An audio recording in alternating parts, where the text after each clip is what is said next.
we recording? Okay. And a 1, and a 2, and a... We are the Mrs. and a Mike. We are the Mrs. and a Mike. We are the Mrs. and a Mike. We are the Mrs. and a Mike. We are the Mrs. and a Mike. We are the Mrs. and a Mike. We are the Mrs. and a Mike. Oh, that was a good one. I know, girl. I got into that one. Hi, guys. Welcome to the Mrs. and a Mike podcast. This is CJ. It's Elle. And Bree. Hi. All right, ladies. So what do we want to talk about that's going on in our lives right now? So how about we talk about our Friendsgiving event? Yeah. So we just had our Friendsgiving. This is the second year Yep. we've done this. Yes. It's the second year. We do it amongst our, what should we call it? It's not a secret society, but no one else can be inducted. So It's just our special group of married friends. Yeah.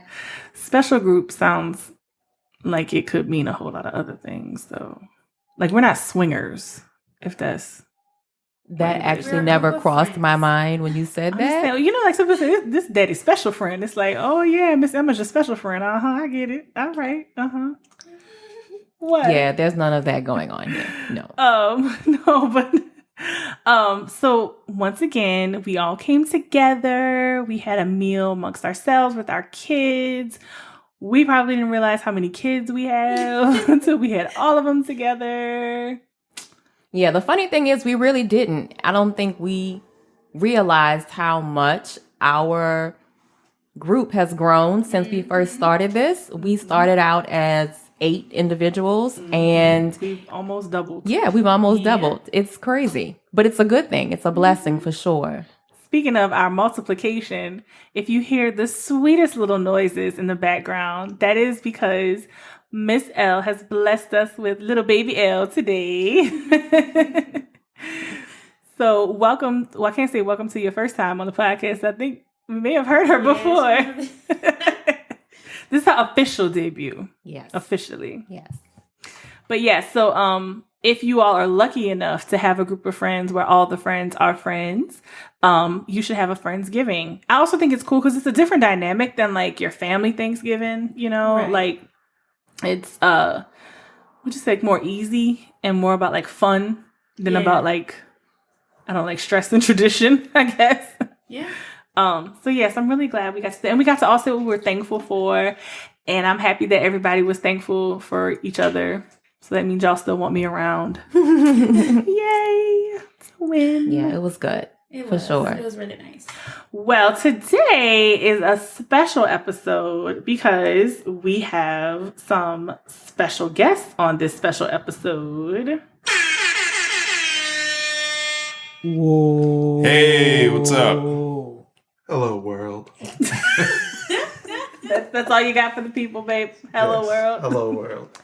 All right, guys. So we have the husbands joining us today. Yay! You want to introduce yourselves? Sure. This is Mr. CJ. This is Mr. L. And it's Mr. Bree. You really do that very well, sir. No, he doesn't. And I feel he's trying to play me. No, I'm not trying to play. I'm just trying to replicate. The only thing funnier than that is our son doing Miss Bree. Yes! He does the best impression does of it. me. Oh my gosh, we have to get him on just for that. But it was my understanding that Mr. Bree came up with it. What? Yeah.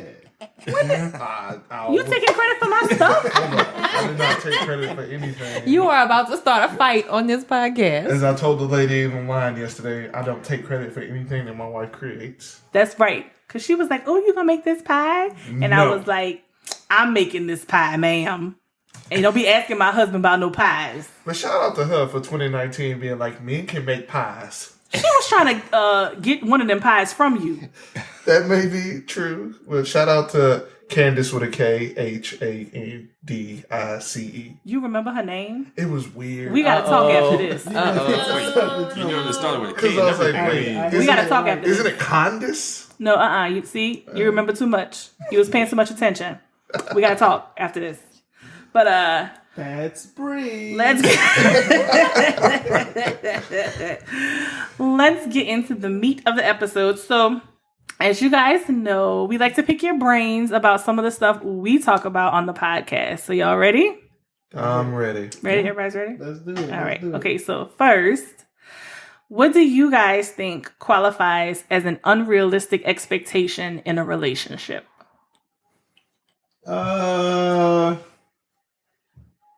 That's a good one. So unrealistic expectation. So if you go into it thinking that your soon-to-be fiance, soon-to-be wife is going to change, like something that you felt like annoyed you a little bit, or something that she did that you thought that you had some preconceived idea that a wife shouldn't do. If you decide to, pop the question and marry her, and you think that it's about to change, it ain't, partner. Like That's that Ben Affleck and Jennifer Lopez.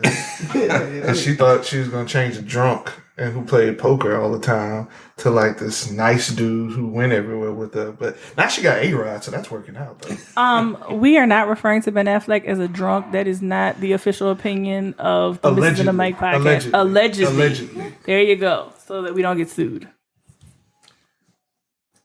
So, biggest unrealistic expectation is anything you see in relationships on Instagram, on social media in general. That is the biggest, because that's probably an argument we've had once or twice where she said, "Oh, but I saw such and such did this thing," and I'm like, "You don't know what those people are doing.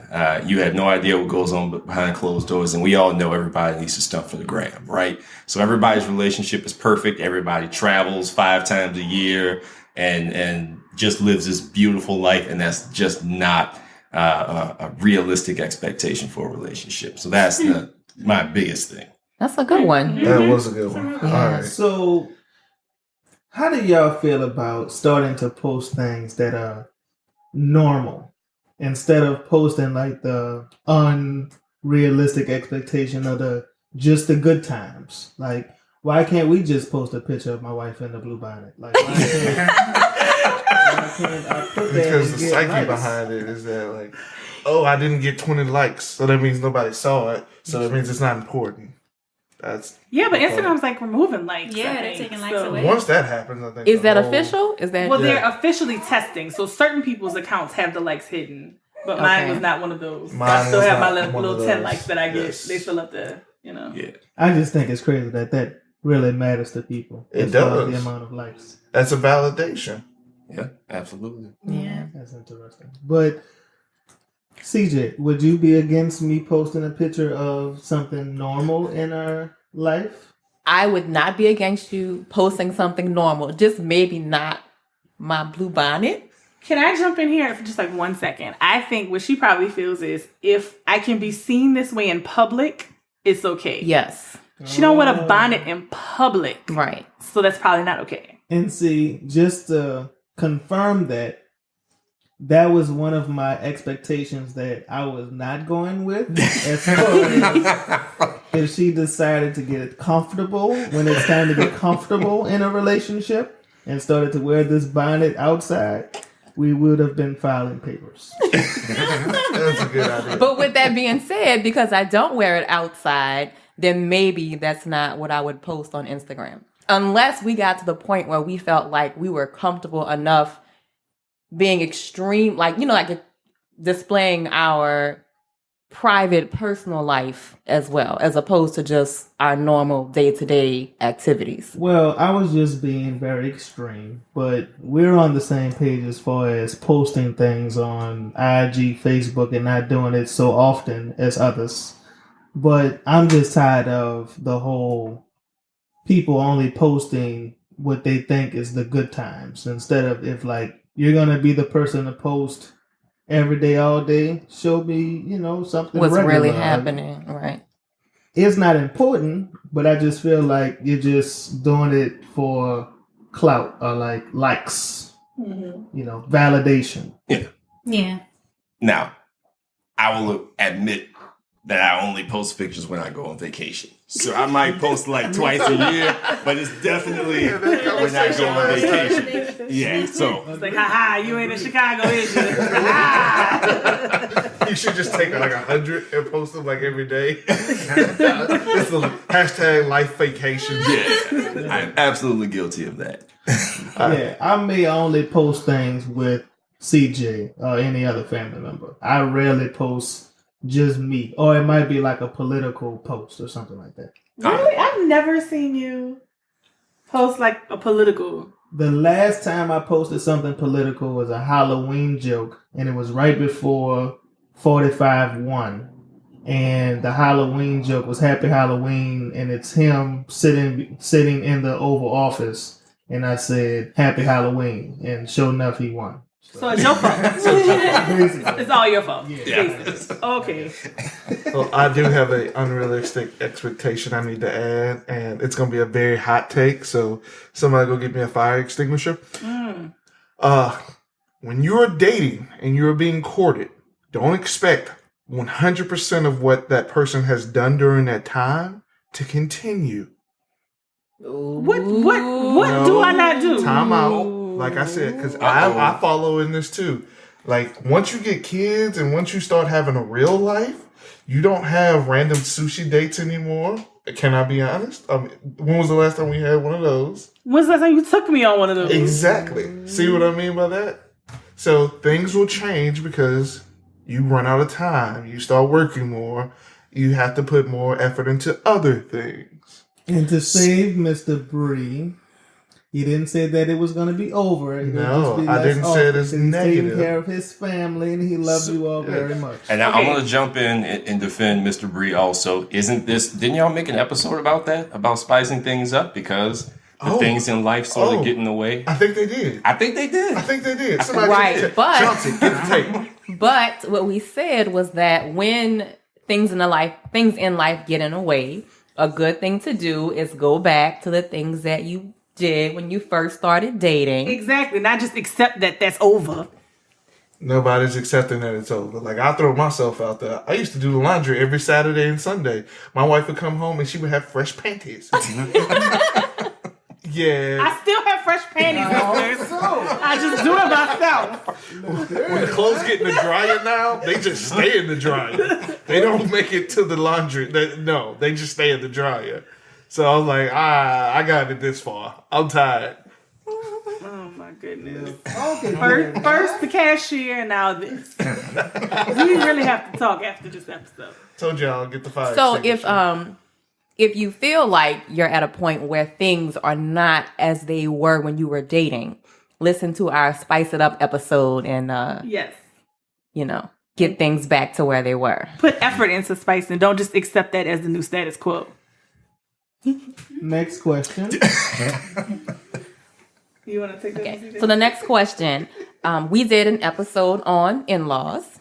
How do you feel about in-laws and the impact they have in your marriage? All right, I'll go if y'all want me to go first. So, in general, I think the in-laws shouldn't have that big of an impact in your marriage, but everybody's different. For instance, with me and my wife, we see her mother once a week, and we spend the night at her house at least once a week. So obviously, her mother has an impact on our marriage because we get to hear her criticisms. We get to hear her shady comments live. But with my mother... It's a good thing she don't listen to this. Yeah, with my mother and her shady comments, we really don't hear them because my mama lived like 30 minutes away from us. And then with traffic, it's an hour. So maybe we'll see her like once a month. Which is terrible because we see your mama who lives almost an hour and a half away, more than that, but whatever. Never mind. Okay, go ahead. So, you can listen to their criticism. Actually, no, you're an adult. You don't have to listen to shit they say. You can let them have their criticism, but don't let it affect anything in your marriage. Okay. I agree. But, as far as my experiences with my in-laws, so they live in a different state. I think that they do a good job with not imposing on us, like as far as not having any opinions or not expressing themselves directly to me. I believe that CJ has a very loving and close relationship with both of them. She calls them all the time as if they're just friends. And I admire that because I don't necessarily have that kind of relationship with my parents. We see them very often because they live only like 2 minutes away.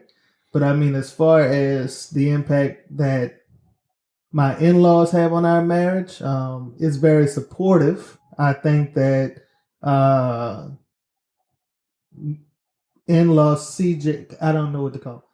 My father-in-law, I think that, Papa CJ. So Papa CJ and I have definitely become friends. I am very excited to see him over the holidays. I told him get ready for couch duty because we're gonna sit on the couch. We're gonna watch movies. We're gonna drink beer and watch sports. So I believe that the relationship has grown tenfold. Definitely. I agree. Awesome. So mine's actually pretty easy. My father-in-law is pretty laid back, pretty hands off. We see him. He lives literally right down the street from us. He drops in every once in a while. We'll drink a beer, watch a football game, and that's it. I mean, that's really the limit of our interactions for the most part. Now, I would say Miss L probably has a completely different take on this because my parents probably are a lot more involved in the day-to-day than her parents, but that's a different story. Yeah, my dad's really, I talk to my dad every day and I see him a lot more often, just him and I. But I would say y'all have a really good relationship. Yeah. Y'all get along really well. And as far as your parents, yeah, we see them pretty often too, especially now that the baby's here. Yeah, absolutely. But I mean, do you think they have an effect on our marriage? I don't think. My parents have probably had a much better effect on our dating relationship than necessarily our marriage.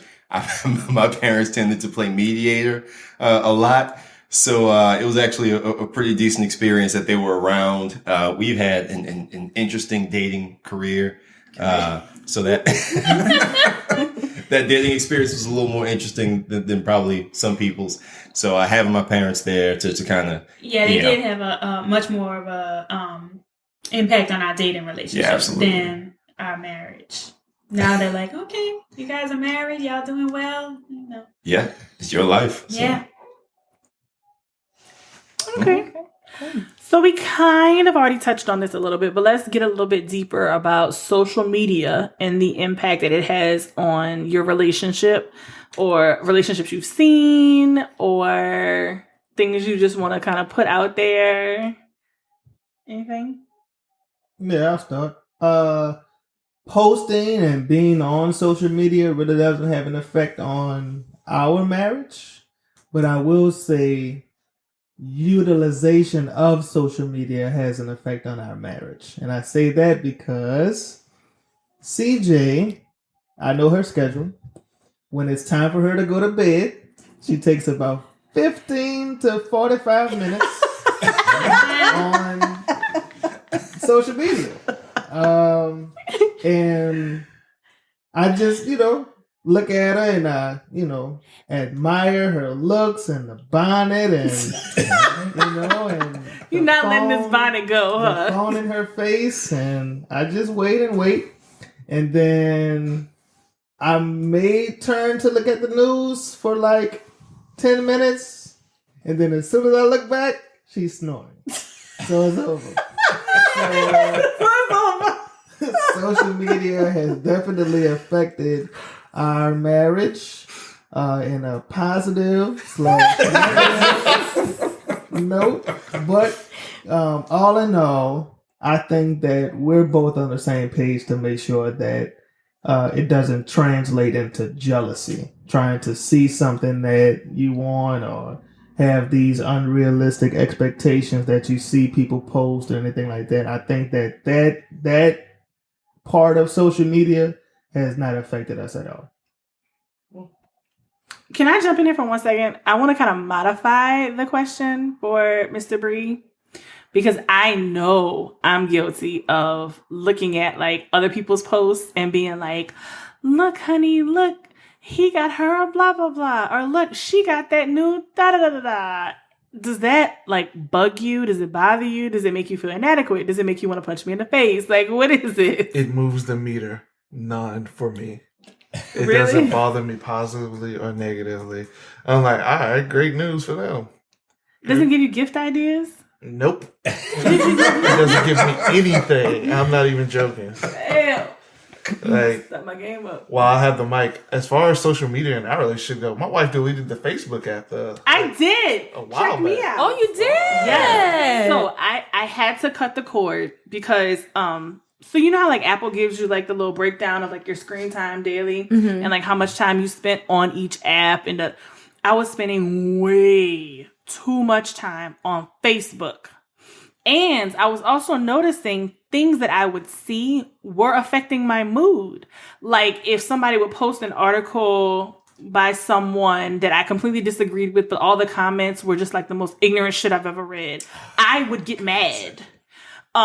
Or if somebody was doing something that I was like, man, I wish I could do that, I would get a little bummed or something. So I was like, you know what? For my mental health and well-being, I gotta stop. Like, I don't even. There's nothing I need to be on Facebook for. Good for you. So I deleted the app like maybe 2-3 months ago, and I'm not going Good back. for you. Wow. Good for you. Okay. I know now That's Instagram's wonderful. another story. I'm not enlightened enough to look at the post and then not read the comments. I feel like there's a point when you get there, then life is a little bit better. So I'm not there either, so I had to Yeah. just cut it. I couldn't. Yeah. And you want to talk about bad comments? Read the comment section on the bottom of a news article. That's where like the underbelly of society lives. Slimy. Oh underbelly. my God. But anyways, what were you gonna say, Mr. L, about social media? So for us, I don't know if it's necessarily negative or positive, but we've definitely spent a little bit less time seeing each other because we can literally sit in a room right next to each other and be on Instagram. And we literally DM each other stuff that we're watching, looking at on Instagram, sitting right next to each other. So, and I mean, this is like an hour in the morning so that the alarm can go off if the alarm goes off at 5:30, I'm still not getting out of bed until 6:30 because we're both sitting in the bed looking at Instagram, and the same goes for before we go to sleep at night. So it's a lot of time just wasted. Okay, but y'all don't like to talk in the morning. Absolutely. So it's like communication without talking. So I totally get why you could do that. You know what? That would work if it was just in the morning. But then all the rest of the day, you know, when we get home from work, and then, you know. Before we go to sleep. We'll Before we go to sleep. Yeah. Like, Wait, you talk again before you go to sleep, or? No, Instagram. Yeah, okay. so like DMing, like, right. Still on Instagram. We'll talk. We'll talk while we're on Instagram at night. Yeah. We'll talk. We can be watching television together, and we're still both on Instagram. So it's legit a problem. So y'all problem. Yeah. y'all have traveled with them. Obviously, we've all traveled together. Have you noticed that they don't talk in the morning? I never noticed that. They will not speak No. to, they don't speak to each other, anybody else until Nope. like after coffee. Yeah, absolutely. And if y'all are talking, they're like, why the fuck are y'all talking? Yeah, absolutely. Shut up, this is quiet time. We try to be nice.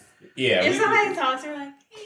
No, they Oh, say could you funny please little shut the things. fuck up? Like, is that how you say it? No, they'll say things like, "Oh, y'all talk a lot in the morning. Huh? Yeah, we got that one. No, so chipper. Yeah. Y'all are very happy." I in the will morning. say, y'all are very happy and talkative first thing in the morning. Oh, so we was loud So, last time. so we're not the only ones who noticed. Damn. Y'all are like full blown debates. Like,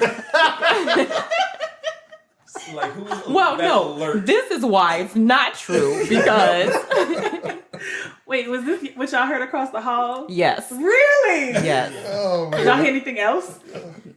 No. You sure? We weren't trying it. No. Okay, we'll talk off mic. it works out perfect when me and her wake up in the morning. And We're just ready to talk to each Yeah. other. I don't know, because I'm not like the most alert before coffee either. Like I'm dragging, but for some reason I'm we'll laugh together. Like if we see a post that's funny, I'll send it to him in his DM and he'll just bust out laughing and we just laugh together. But I will say I've tried to get better about that because I was not a talker in the morning, but Mr. CJ is. And so it would come across as me just being like really like mean and not interested in what he was saying. When that wasn't the case at all. It just took me a little bit longer. Like your engine's got to get started. Right. Yeah. So, over the course of time, I've been trying to warm up to having more morning conversations. And I recognize that too. So I will do small nonverbal communication. Like sign language? No. Like if like she's ironing clothes, I'll like come and like grab a booty or something like that. I thought you were writing notes and just passing them to me. Like, here you go, take this note.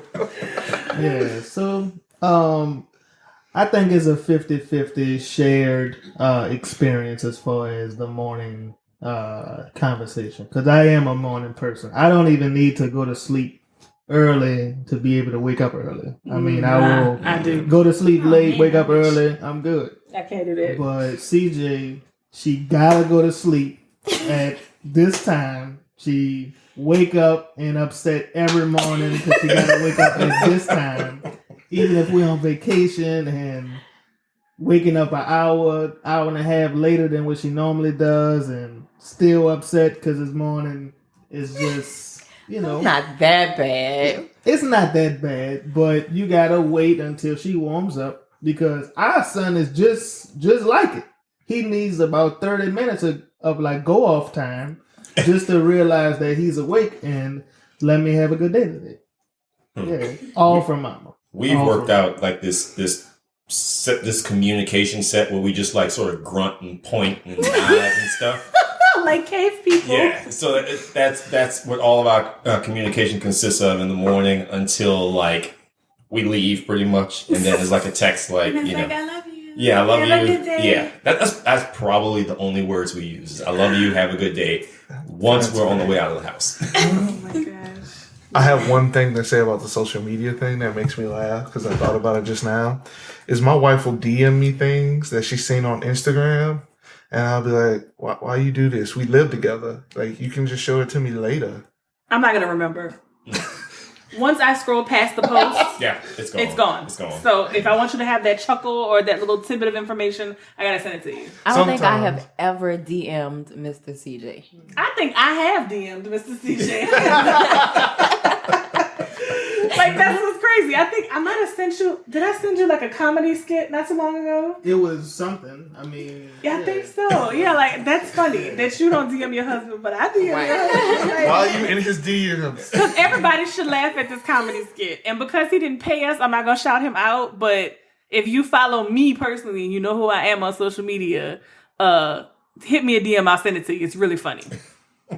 Anywho, moving on. Okay, so here's a heavy one. Y'all ready? How did you identify that we ladies were the one? I'll go first. So this one was pretty easy. Easily, when we started dating, things were just easy, And I think that moment that identifiable moment was when I had on the Xbox and she was like, "Oh yeah, I play Madden too." I was like, "Oh, she's the one. She's a keeper." Now, really, that was no the kidding. one, like the kid. No kidding. I was like, "No, she's." And a then keeper. you waited all that time to propose. Cause she's like, that time ago. Okay. And he had to vet you still. All right. It's a long process. Okay. Smash her at Madden, but anyway. You had to put that on. I had to make sure. He had to make sure y'all knew that. I know my exact point. I don't remember what day it was at the time. Actually, it was late at night. It was a Saturday. Me and Miss Bree drove across town to go to my mama's house. At the time, my mother had my grandmother living with her. My grandmother just had back surgery. And so my brother decided to have a baby with a person that, I don't care if she hears this or not, she's garbage. And yeah, you can laugh at that. It's great. She's garbage. Would you agree, honey? Oh, 100%. So she brought over my nephew because she was supposed to go out that night, and my nephew was 6 months old. She didn't bring any supplies. No diaper bag, no bottle. My mother wasn't home, but she was like, I'm supposed to be somewhere at 8. So somebody needs to watch this baby. My grandmother at the time was 82. She just got cleared to walk from having knee surgery. Wow. And so she found out my grandmother was at the house, and she was like, well, I'm going to go drop the baby off there. Drops my nephew off there. Tells my grandmother, like me and Brianna, I almost said it. You can say it. All right. My name's Brianna. They know that. We were about to leave, and we see them pull up, and they block us in the driveway. She walks in, and she says this, and I'll never forget this quote. Yeah, his onesie has a little shit on it, but it's fine. It's dry. I wiped some of it off earlier.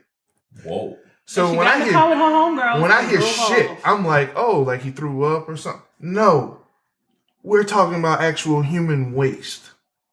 Wow. So my girlfriend decides, no, we're not about to leave your grandmother like this. We were going to the movies or something. Like, we had somewhere to be. But we had somewhere to be, and if I remember correctly, I bought the tickets. And she was like, nah, she was like, I'll reimburse you for it. I'll do something. She stripped my nephew, went and threw his clothes in the wash machine at my mother's house. Like, she's never seen the wash machine, but she was like, I'm going to go. She found the bottle. Washing machines are pretty straightforward. She found the bottle. She made him a bottle. And then I remember she put him on my chest. I fell asleep with him. And she like made sure like whenever he made any noises or anything that she took care of him until my mama got home, which was like an hour. And I was like, she has no connection to this child whatsoever. And so like she saw the way the mom dropped the kid off and she's going to take care of the kid.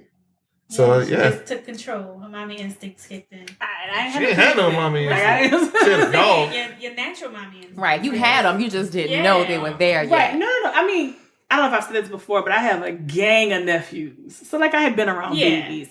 And I didn't really know her or anything like that, but I knew his grandmother had just had this surgery. And I was like, she can't care for a 6-month-old. She can't really walk and take care of herself, like talking about right now. Like, so we just supposed to leave her with the baby, and the baby doesn't have any supplies.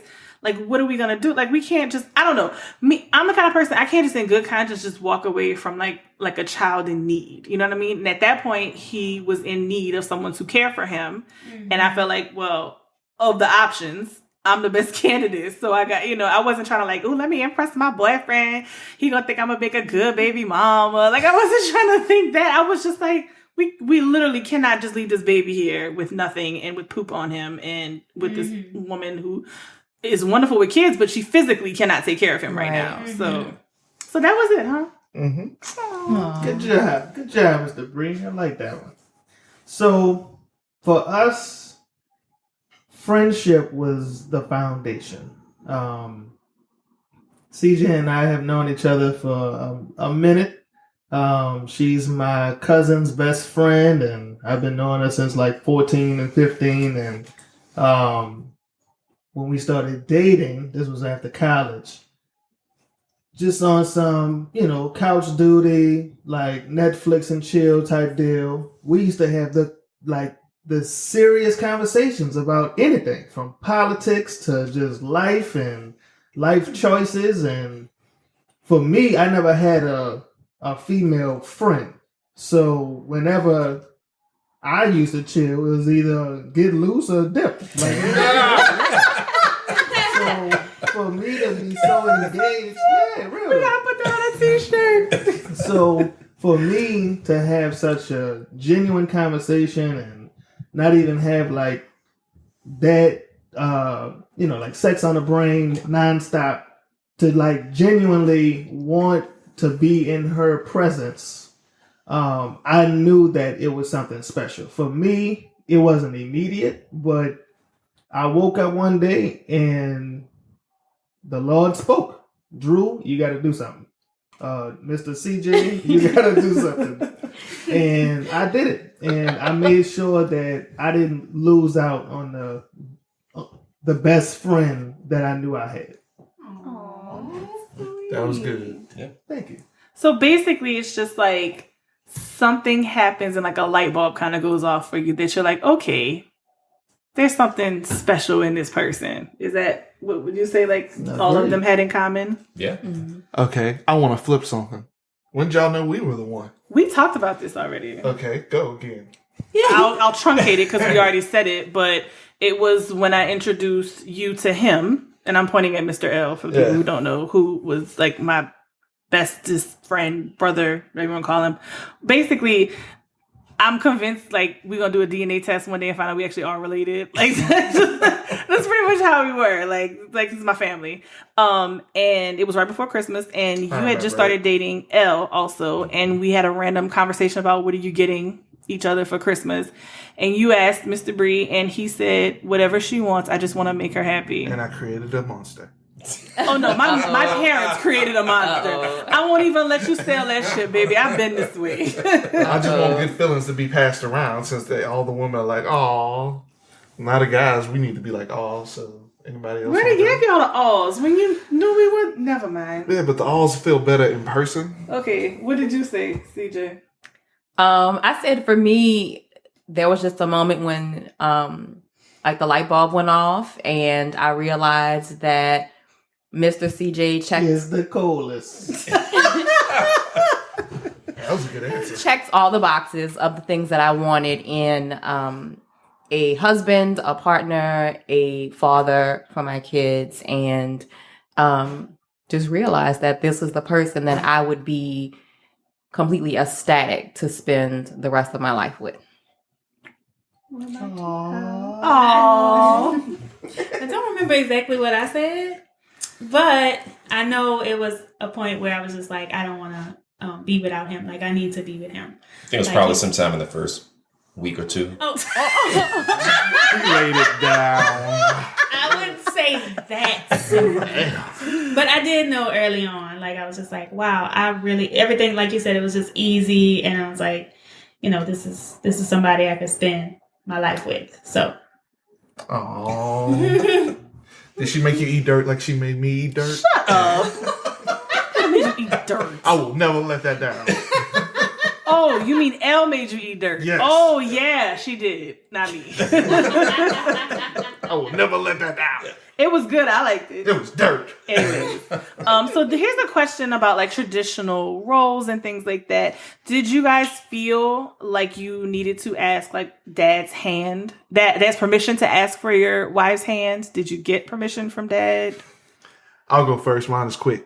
So I bought the engagement ring and I was driving home, and my wife, her father and her mother don't have a relationship, and she didn't have a relationship with her father.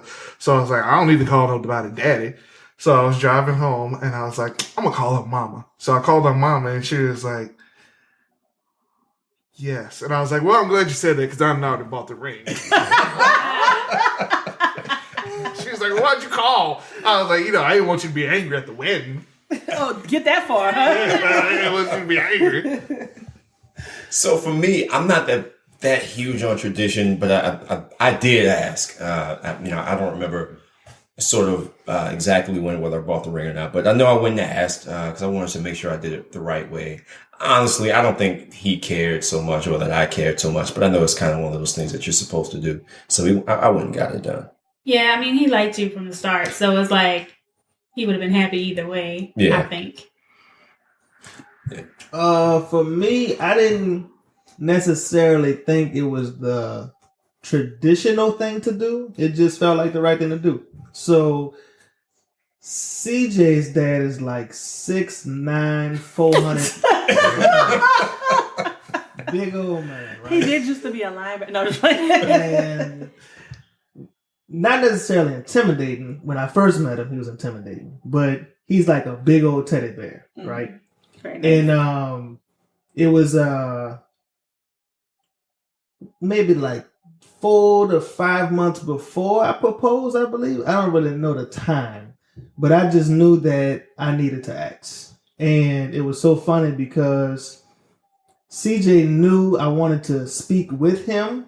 She probably knew what I wanted to ask, but I never told her what I wanted to ask Papa CJ. And Mama CJ, she actually left to go to the grocery store or something like that. So that was my opportunity because Mama CJ could be very hands-on or have a very strong opinion and want to be very involved, very loving, but I didn't want it to be a very dramatic experience. But I knew that Papa CJ is just like CJ and very, straight to the point, all about business. So I actually went in his room and sat on his bed right next to him. He was eating. What was he eating? Like olives or something? Why are you putting all this man business on him? He eating the bed. He eat olives in the bed. Y'all gotta understand. He drinks the olive juice. Y'all gotta understand. He had on one sock. Walking in his room, y'all don't understand.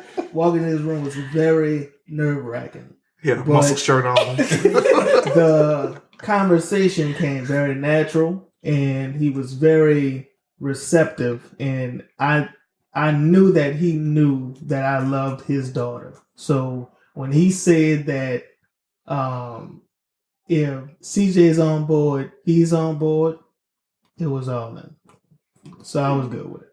Okay. So funny thing about that though is my mom is very hands-on. She went to the grocery store and she called and asked to speak to my dad. And I was like, he's busy. And she said, well, what do you mean he's busy? I said, he's talking to Mr. CJ right now. He's doing what? She knew something was up. She said, without me? I gotta get home. Right. She threw the buggy. She grabbed her purse. She ran out the store. She said, wait, I'm checking out right now. She just left the grocery cart. She came home. You heard. I know my mailbox. No, she walked in the door. What's going on? Who's talking to who? Kicked down the door. Behind her. She kicked down the door. What? You did what? Where are my olives? Where are my olives? I'm sorry. Okay. Well, since we're talking about that, I just wanted to know, you don't have to tell the story, but how did you come up with your idea for your proposals to us? My wife hates surprises, everybody. It is the greatest thing in the world. She hates surprises. No, I love surprises when I have no idea that they're coming. If I have the smallest inclination that you have a surprise for me, I have to know what it is. See what I mean? So my plan was to propose to her, but I started telling everybody I could who would listen. So I remember I told the mailman one day, and he was like, all right, cool, dude. I don't care. Like, here's your Vibe magazine, R.I.P. We didn't engage that long ago. I told everybody I could. And so I wanted to ruin the surprise for her. So when she started calling everybody, they would be like, oh, yeah, we knew it was going to be today. We knew what time. We knew what day, hour, minute. But to make a long story short, her mother actually kind of gave me the best idea. And I remember her saying that she wanted to be proposed to a bunch of her family. So I did that on the worst day possible because I got a question that a lot of people asked because I proposed on Mother's Day. Some people were like, oh, y'all pregnant too? Uh-oh. I was like, nah, it's just y'all, we black, and black people only get together for certain events. That was your mama telling everybody you proposed because I was pregnant. That wasn't my people. I know. So, anyways. Yeah. So what about you, Mr. CJ? So for us, this was my 25th birthday trip. We went to Trinidad, Tobago. It was actually just CJ and my partner because I invited a few other friends that couldn't make it. So it was just us three. Long story short, I knew what I wanted to do as far as we flew to Trinidad. We stayed there for a few days, and CJ and I took just a trip for ourselves to Tobago. But at the proposal itself, the morning of our trip to Tobago, I actually wrote a poem. And this was the easiest poem that I ever wrote because it was all about her. and I didn't know how I would read it to her, but I knew that I wanted that to be the introduction to the proposal. So we're in Tobago. We did like the whole restaurant deal. We went to like their little downtown and had the whole like local native experience. And then that night we were walking back to the bed and breakfast, and she's walking upstairs. I told her, hold on, let's go in the front. They had like this nice little nook area, a little nice garden with a little bench. And I told her just to sit down. So I read her the poem. It took everything out of me to make sure that it came out clear, and were you crying? Nerves or anything like that. I was not crying. Oh. He looked like he about to cry. I want to cry. Shit. I got down on one knee, asked her to marry me, and I put the ring on it, and then it. Sorry. And then from then, it got a little loose. What? You divulging today, Mr. CJ. First, her daddy eat olives in the bed. Chauncey, cut that out. Chauncey, cut the loose cut that part. That was weird. You got a little loose. Mr. L, you're next. It was a hell of a story. This was a hell of a night, too. Yeah. Was he like, if you don't marry me, I'll live? Olive. I get it, babe. Okay, I thought I had to walk out to the ocean because y'all didn't laugh. I got the olive. I'll live. Would you let Mr. L talk? Okay. So now I have relationship envy because I'm like, man, my story's not nearly that good. Make it up. Just go. She's told it before. So no, ours was pretty simple. I know family is very important to Miss L. So it was actually during Super Bowl. And I just knew that was sort of the next thing coming up on the calendar. I knew that the entire family would be together. And I think her grandmother's birthday was actually at that same time. They'd be celebrating her grandmother's birthday. So I knew it was one of those times where I can get her whole family together. So we actually kind of made up the proposal as we went along. So I got there, I talked to her uncle, and her uncle was like, hey, I'm going to get everybody to get in a circle, and then we're going to act like we're, doing something to celebrate her grandmother, and then you go ahead and pop the question. And that's how it went. But yeah, I literally made all that up, right on the spot. They said that somebody had an announcement, and everybody was looking at my aunt because she was trying to get pregnant. So I was looking at her like, oh my gosh. So everybody was looking at her, getting really excited. And then he jumped in the middle of the circle. And you're like, what the hell are you doing? Get up. Yeah. You're not the daddy. You're like, right. Wait, you the baby daddy? Right, get up. Get up? No. So I was totally in shock. Yeah. So. Oh, that's sweet. Okay, so here's a hypothetical. You kind of, giving some manly advice to the other men out there. If a friend came to you and asked your opinion on him getting married, what would you say? Depends on who he's getting married to. Okay, so the partner marries. What about the friend? I mean, what if you don't think the friend's ready? Or what if you think the friend is ready? Like, what would you say? So my honest opinion, marriage is the most beautiful thing in the world if you are marrying the right person. Mm-hmm. So I think selection is key here, right? And I think that Miss L and I picked each other, and I think we're perfect for each other, and things have worked out great. And so one of the things I heard a lot before getting married was that marriage is so much hard work. And when we got married, we were like, I don't know if that's true. So really, in terms of advice, I would say make sure you pick the right person, because if you did, then marriage is not hard work. Marriage is easy. Okay.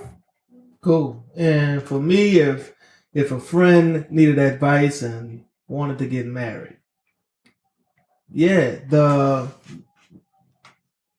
person is definitely about 80% of it. But I say that because if you already know your relationship and you already have that strong foundation of friendship, you already know her family, you already know everything that you don't like about her, all that matters. if all of that makes sense to you, then go for it. I am a big proponent of marriage because I think with marriage comes like stability, it comes purpose in life. It's like family oriented. I think that if you're ready to be married, you'll know. And I tell my friends, just make sure that you're ready to make that move, because I'm also a proponent of not getting divorced. I think that with divorce comes because either you weren't ready, it was the wrong person. It's different avenues of getting like divorced. But if you're thinking about getting divorced within the first 3 to 4 years, I think that foundation really wasn't there. That friendship, finances has a lot to do with it. And when I say finances, I don't mean the amount of money you have. I just think that security of making sure that she's protected as far as a home, as far as bringing children into the world, just not having all that unnecessary stress, because that can hinder a marriage as well. So if you rush into it, it's okay to date. And that's the other thing too. It's okay to be with someone without that title. So don't rush it thinking that you're missing out on something, but don't not get married because you feel like you're going to miss out on something. If that makes sense. You have anything you want to add, honey? Well, I have to answer it 2 different ways because I'm an officiant. So the first question is, you want me to do it? Is that what you're asking? But still then, I still ask a bunch of questions for people because I don't ever want... I will tell somebody, it's not about to work out. But you're never going to get the best match. Well, you're never going to get a perfect match. You're always going to get the best match that possibly can happen. So I'll tell a lot of people, like, don't go in this expecting one thing and another thing happen, because marriage is hard, as both of the gentlemen before me said. So with people who are getting married, I'm like, look, I used to make this joke all the time. It's just harder to get rid of her. But no, it's just harder in general. And it's really, really satisfying. But you have to work on it. So you have to know that, A, you sure you want to do this? And B, are you sure you're going to want to do whatever it takes to stay in this? It's harder to get rid of her. Yeah, I used to make that joke all the time. Like, people be like, man, y'all got married. And I'll be like, yeah, it's just harder to get rid of it now. Maybe it's harder to get rid of you. Just think about that. Too. I told your mama draft them divorce papers, right? Did I not say that this morning? Listen, we're not finna hash this out on the podcast. I'm representing myself. But I might be the miss on the Mrs. Podcast next time y'all here. I will self-destroy myself. And if I'm not mistaken, Mr. L did not say marriage was hard work. He said if you marry the right person, it's easy. No, you don't think it's hard. Easy? No, marriage is hard. You telling me over there that marriage not hard? So what's the next question? So that's a yes. I'll rest my case. So I told you it's not hard. I told you I'm representing myself. We got some things to talk about. And it goes to Johnny Cochran. Because I didn't forget about the cashier. Look, I have a great name. So now I do want to go back to one thing. And so what do you do? Because I've run into a lot of cases where, a friend or a relative or somebody is getting ready to get married. And either it's too soon, you don't think they're ready, you're looking at, and now it's really hard to look at somebody else's relationship from the outside and say, hey, are you sure that's the right decision? What do you do if you think it's not? I can think of a couple instances, when I was younger,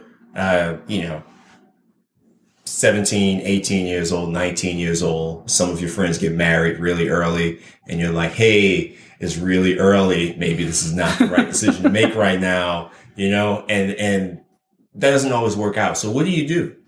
So you need to separate them and just have a great conversation. So first of all, most people are not going to come to you together and say this. Oh, you're right. Most people is going to be like your homeboy or your friend or whatever comes to you and is like, hey man, I'm thinking of proposing to, Brittany, I don't know.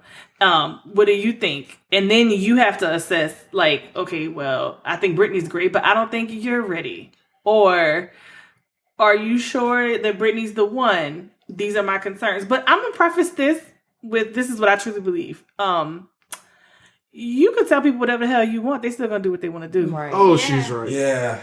So I mean, you could have all the best intentions and know like this is about to be a steaming pile of dog shit.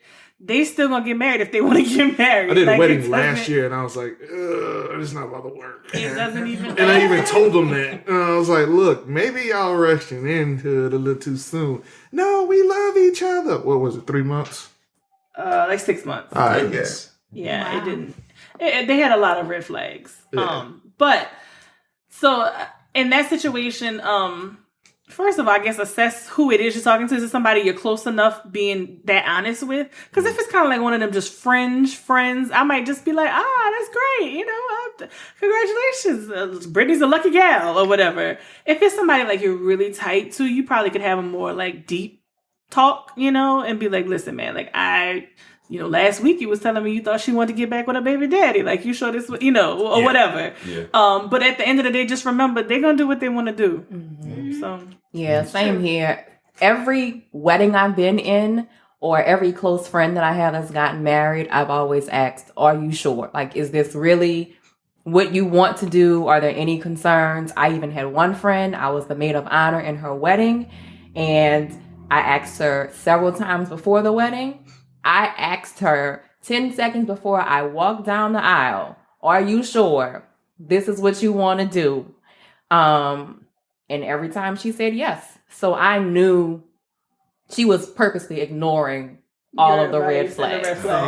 Yeah. But there's nothing I can do about it. You're an adult, you're grown, you're making this decision, you're paying the money to get married. You know, all I can do. Right, what am I going to kidnap you? Like, all I can do is, you know, ask you those questions to at least make you start thinking about this. And, you know, maybe you'll realize this is not it and you'll stop it before it starts, but that rarely happens. Yeah. For me, I like what Bree said as far as people are going to do what they're going to do. But if you're going to speak on your opinion, just be as honest as possible. Don't try to sugarcoat. Don't try to be, you know, politically correct. Tell them exactly how you feel and let them decide. And leave it at that. Because at the end of the day, that's not your life. That's not your marriage. Because it may work out. You may see all the red flags, but they may figure it out at, you know, marriage counseling or something like that. Or like some sort of other life-changing event happens and, you know, they open their eyes up and they see each other a totally different way. But if you're going to speak on it, just be as genuine as possible and just let them go with it. I think that's good. All right, y'all want to talk about something a little fun? Let's do it. Since we were kind of heavy with the last one. So how do you guys suggest that fellas or ladies can add spice to their relationships? I plead the fifth. No, you cannot plead the fifth. 1, 2, 3, 4, fifth. Can't. You said fun. I thought you were gonna be like, so we're going to Disney World. We've been to Disney World. Yeah, but Would that be considered spicing it up for you spice? guys? Right, I love Disney World. it's kind of shitty to leave our kids at home though. So, and if we bring No. the kids, that's not really like spicing up the relationship. I don't know about that. You don't know about what? Leaving the kids, because like, we leave the kids. Like right now, you can't really get your money's worth out of them. Like I don't. They are young. Our children are young. I don't So we leave the kids, and that'd be our Disney spicing it up. That'd be so messed up though. We just don't take any pictures. Especially because our oldest loves Mickey Mouse. Whatever, so bro. messed up. He'll understand. So that's your suggestion? Go to Disney World? No. Try to do some of the things that you used to do, like washing clothes on Saturdays, so your wife can have fresh panties. I have fresh panties. Look at that. Like, stop making people think my drawers not clean. Jeez Louise. Go ahead. Honestly, I think almost anything, as long as you're spontaneous with it, right? So any way I can surprise her is probably a good way to change things up. Because part of the problem is that you fall into the routine and you're kind of doing the same things day in and day out. So any way to just just, throw some cold water on the situation and just break that up. Is probably shouldn't say cold water, the spiciness. But anyway, but any way to break that up. So any sort of surprise, even if it's, I think one of the better things that I've done was not very expensive. It was an evening in the French Quarter. And all I did, I sent some flowers to her job, and just said to meet me at, such and such location at this time. And we met there, she had her flowers with her, and we went to, I can't remember, some bar downtown and just sort of hung out. This was not expensive at all, but just something out of the blue, something she wasn't expecting. Wait, these the kind of dates he's been giving you and you've been holding out on us? Okay, if you don't recall, that was our anniversary. Well, damn. That's not the point. That's not the point. It wasn't just a Tuesday. I thought this was like a That wasn't like a random Wednesday. It was the idea. But no, it was awesome. It was amazing. It was amazing. Awesome. But if you do that would definitely, on a random if I do day, that would be very spicy. Yes. On a Thursday, Yes. be a great idea. Yeah. Just saying. Yeah. That boy was like, I made a scavenger hunt for our love. And then she was like, boy, that was our wedding anniversary. Wow. Next question. It was still amazing. It still sounds amazing. Hint, hint, hint. I gave you a scavenger hunt. When did I have a scavenger hunt? You found my heart. Cool. Yeah. Good job. Good job. We got you. That was real fun. That was cool. I'm flattered. I'm done. I'm done with all of y'all. For me, spicing it up just means to break the monotony. So, again, we have really great conversations. So, if you do something different, it's just something different to talk about. So, just recently, we went to the Louisiana Philharmonic Orchestra, and neither one of us knew anything about an orchestra. CJ was in a concert band in high school. But that ain't nothing like the orchestra, right?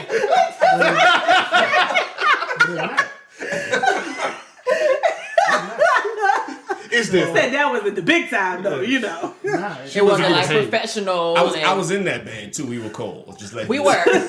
We were cold. y'all not the Louisiana Philharmonic Orchestra, is all I'm saying.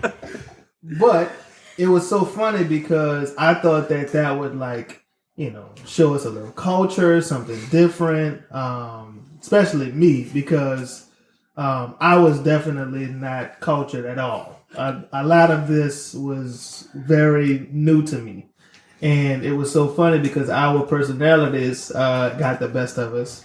And instead of enjoying ourselves and listening to the different movements of the different songs, we just started ripping. So we started talking about how, the violinist, she was moving back and forth, got clean off. Like the bass man, he was hitting the notes, but the other guy, he sounded extra junk. It just brought a lot of entertainment to us. And even though it wasn't what the orchestra experience was for most people, it brought a lot of spice into our relationship for that evening because we got a great laugh out the situation. That's good. I just hate the word culture. Because last time somebody at this table tried to show me culture, I ate dirt. I will never let you down, Al. That food was good. That was dirt. Delicious. I ate all that free bread, though. All Take the me free back. bread. Forget him. I'll go with y'all. Okay, so if you can't do like Philharmonic tickets or like French Quarter dates, like just what's like a random general, fellas, you can do this to spice it up. Just rapid fire. Go. Surprise her. Anything. Flowers. So surprise. Candy. Yeah, surprises. All right, Mr. Buy B. something for my wife and feed her pate and tell her she's pretty. Wow. I sound like a mega bitch. No, you are not. I just know the way to your heart. It's with food, presents, and tell me I'm pretty. Yes. I can't even play you. That's probably accurate.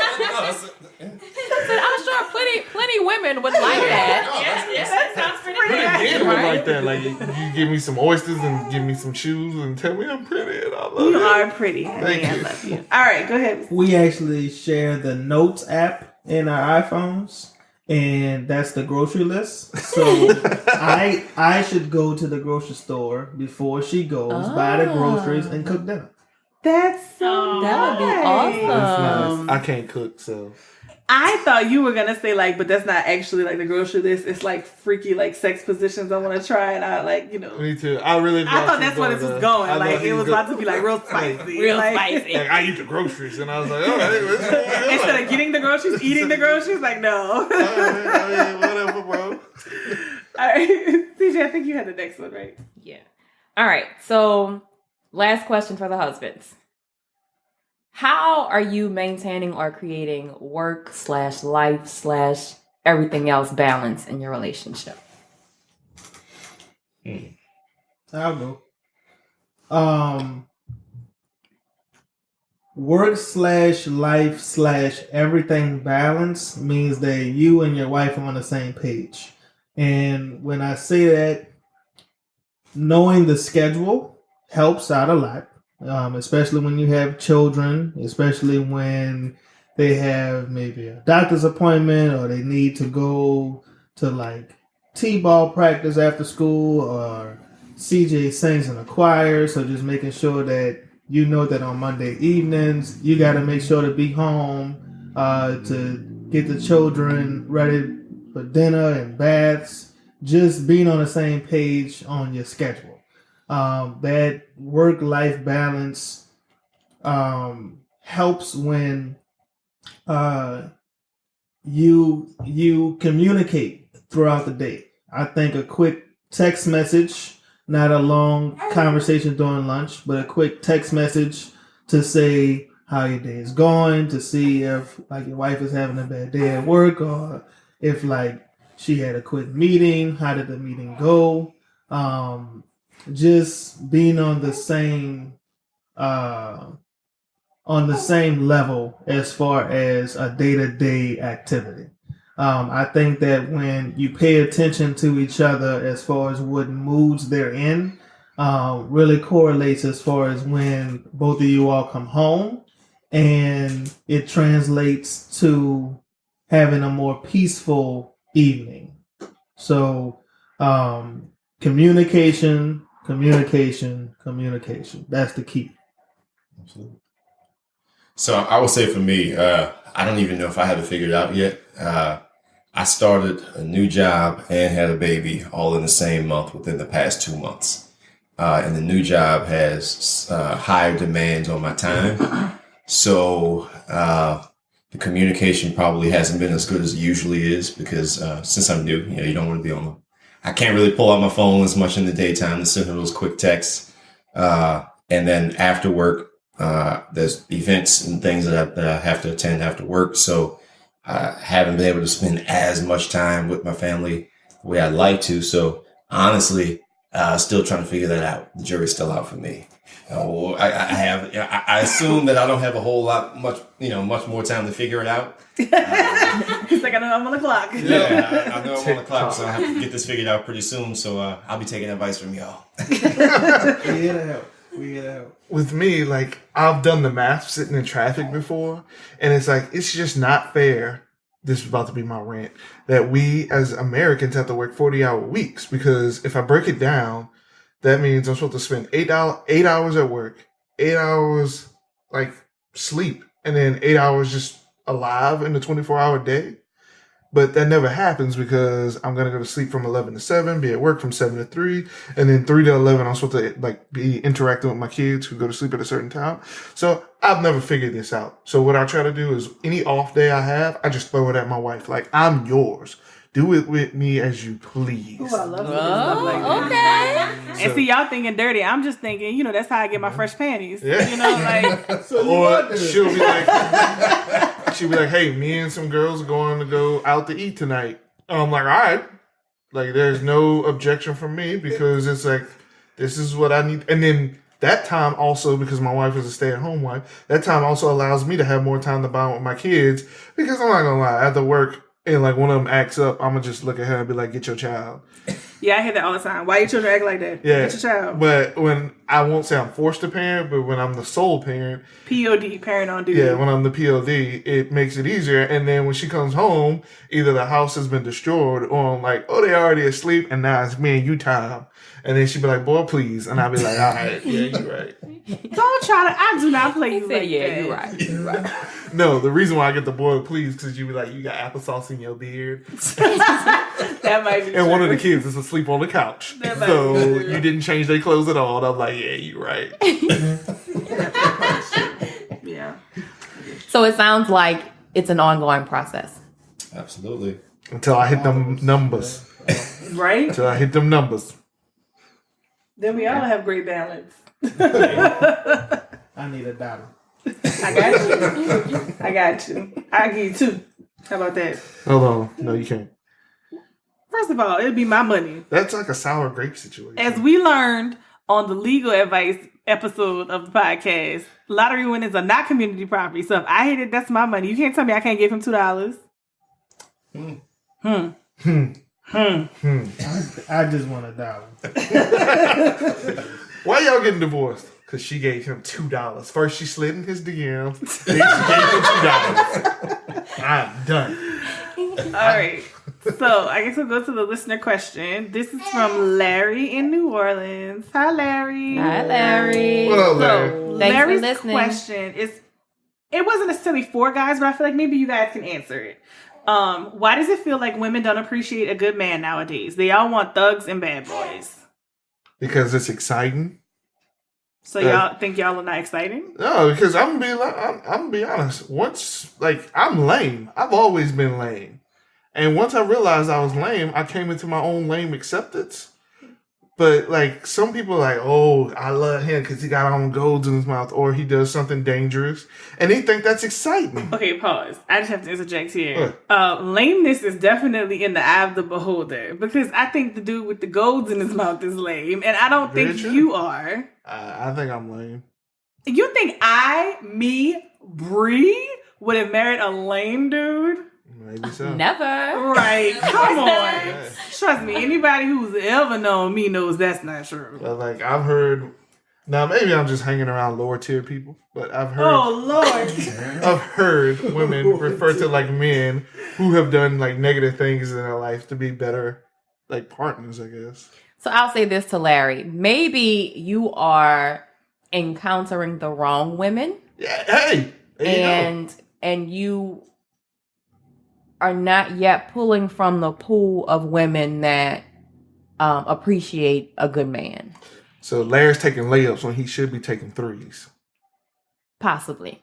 Because I think that there are plenty of women out there who really do value a good man. And I'm going to play a little devil's advocate if I can.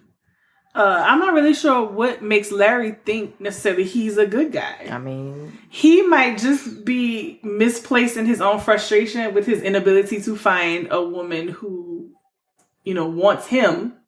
right. And so he's just placing it on, well, it must be them, not me. Yeah, 100%. It must be because she want to be with these no good dudes, as opposed to maybe I'm just not bringing that much to the table. So then maybe that should be our first question to Larry. Are you a good guy? Right. And if the answer is yes, what qualifies you As a good guy. Damn, we're attacking you, Larry. We're sorry about that. Who you about to So, say this time? I want to speak in Larry's defense, right? Because I have pretty much always been the good guy, right? And it's been my experience that women, just from my experience, do tend to prefer the bad boy. Because I can remember times in my life where I've just played the bad boy role temporarily So, to like, get the hooked things the that chick? I wanted. Yeah, and it's worked. I mean, literally, like, no kidding.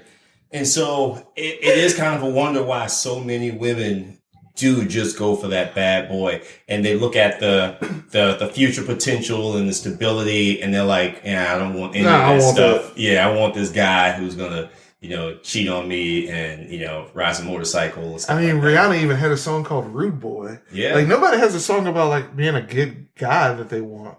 That's That's not true. Name one. John Legend said we just ordinary people. Oh, Jesus. And he the sexiest man alive, according to People magazine. They said what's his name was last year. Oh, yeah, never mind. Yeah. So my thing is this, though, Larry.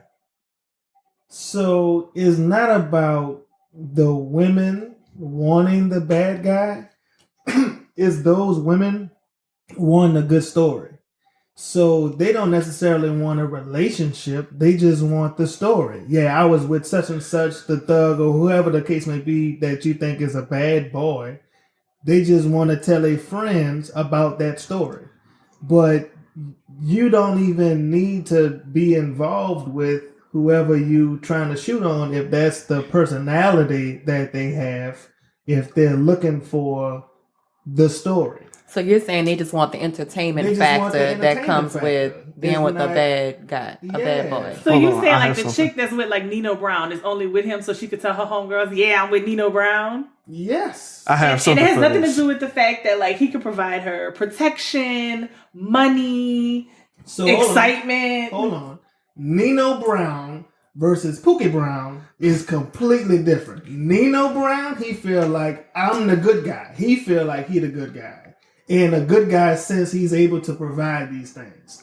But like a Pookie Brown, he feel like I'm doing the same things as a Nino Brown, but I might not have all of the attributes to take care of my woman as, you would say to, provide, I guess. But you mean financially? Financially. But at the same time, women tend to want the entertainment factor. They would go after the guy that they think would have a better story to tell their friends. And that's also how you choose the king of King's Landing in Game of Thrones. That's cool. I don't go ahead. I will say that I've had friends that have been like, I don't want to be with this guy. He's too boring.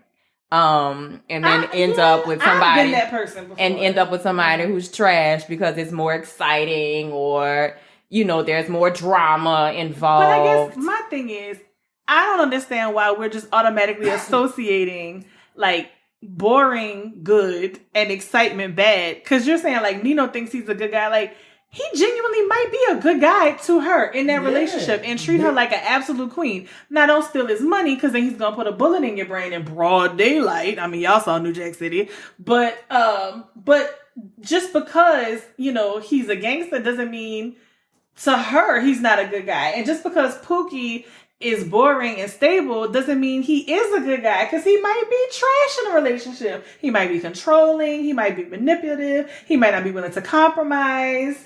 So my description of Pookie was trying to relate Larry's question of him being the good guy, like the clean cut guy versus the thug. Right. I guess I'm just trying to ascertain like why Larry feels necessarily that like he's the good guy. Right. So my question to Larry would be, are you the clean cut guy? Do you think you're the clean cut guy? Has somebody called you boring before and tried to compare you to the quote unquote gangster? Because in my experience, I was always like the chivalry guy. Like I always did the nice things, the open door things, the introduce myself to your parents. And but did people like think you were boring? Yeah, I got that all the time. Because you're super not boring. Yeah, I got that all the time. Like you're not thug enough. I got that before. Oh yeah, absolutely. Yeah. So okay, so what do y'all think the women that said that to you meant by that? That I was boring. Like what did you have to? What did you have to do? Rob somebody. It was over. That's the thing too. I don't care how other people feel. No. I'm not trying to say like that you think you should have changed, because no, absolutely be who you are. I'm just saying, what do you think they expected of you to not be put in that category?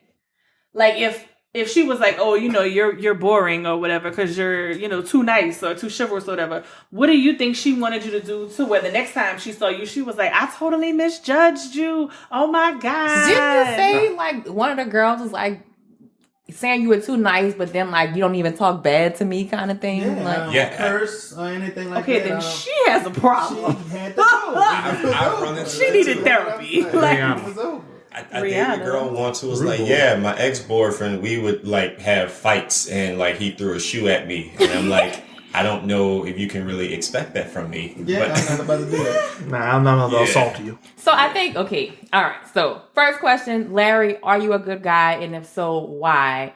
My next thing to say is if you're running into women who feel like they want the bad guy, that's probably just not the woman for you. Yeah, because right. even Let them have the bad guy. Right. Even long term, the things that they want out of a relationship and their expectations for a relationship are probably pretty low. And that's probably not the type of woman you want to be with anyway. So I say, just be persistent and keep looking, because there are a plethora of women out there looking for the quote unquote good guy. Okay, so I agree with everything you said, but I just have to put a little asterisk next to it for myself. I don't necessarily think that those women's expectations are low. I just think their expectations do not align with yours. Because I am a person who has stopped talking to guys because I thought they were boring. I do not mean because they did not throw a shoe at me or because they didn't call me out my name or something like that. I just meant it would be hey, do you want to go somewhere? No, we can just sit here. Or do you want to try this new food? No, I only eat chicken. That kind of stuff. So I was think boring to me. But that doesn't necessarily mean that I just wanted a bad guy. I just wanted somebody who was more exciting. And admittedly, I do like somebody that has a little bit of I hate to say swag because that's such a cliche term, but somebody that I know if some shit pop off, I don't have to fight for you. You know what I mean? I know you got my back and somebody getting their business handled, that kind of stuff. Or I know that I'm supported, but I also know that you're willing to do exciting and try new things with me. So if Larry just feels they don't want me, it must be because they just want trash dudes. Maybe it's just not aligning, not necessarily that there's something right with you or wrong with the guys they are choosing. That's just my whole thing. Right. Well, I just said.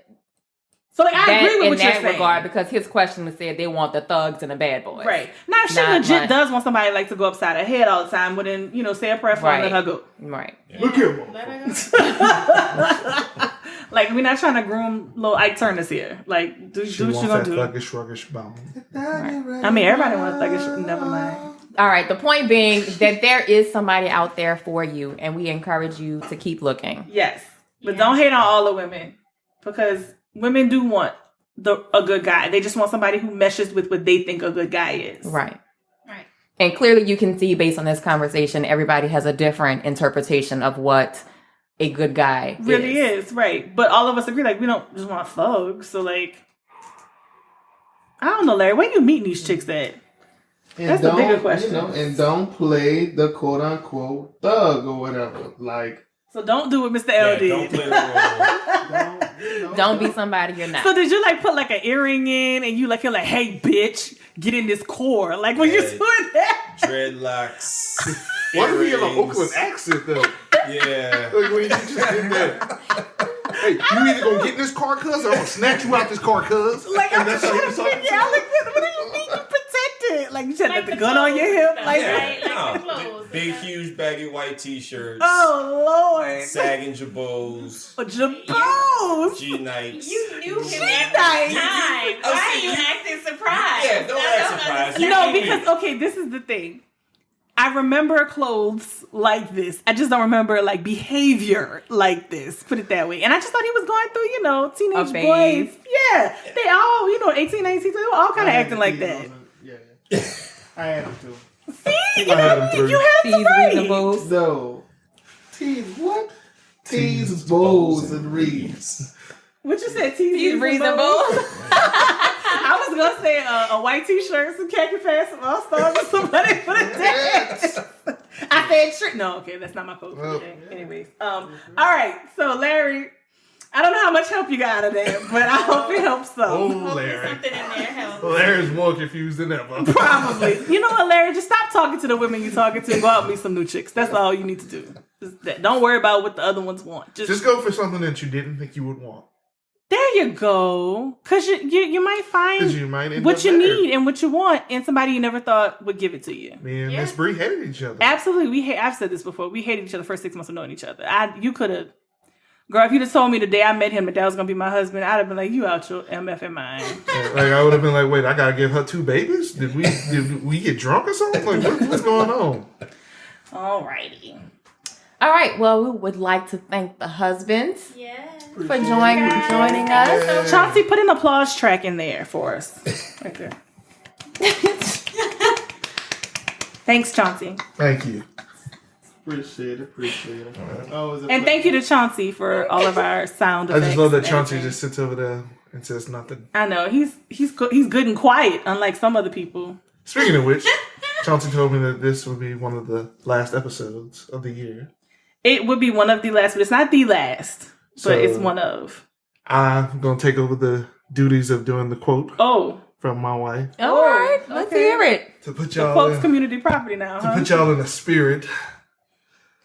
Oh, Jesus.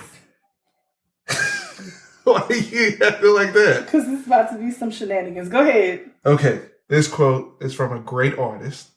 You'll probably hear this song everywhere, but I wanted to be the first to let you hear it. So, I just want you for my own. More than you could ever know. Make my wish come true. Go ahead, honey.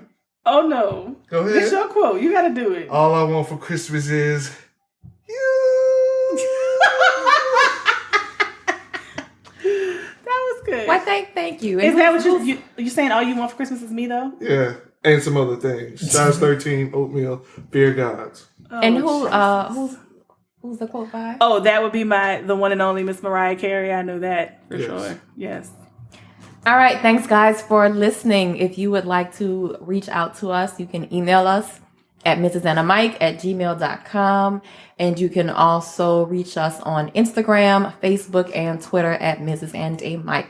This is CJ. It's L. And Bree. Bye.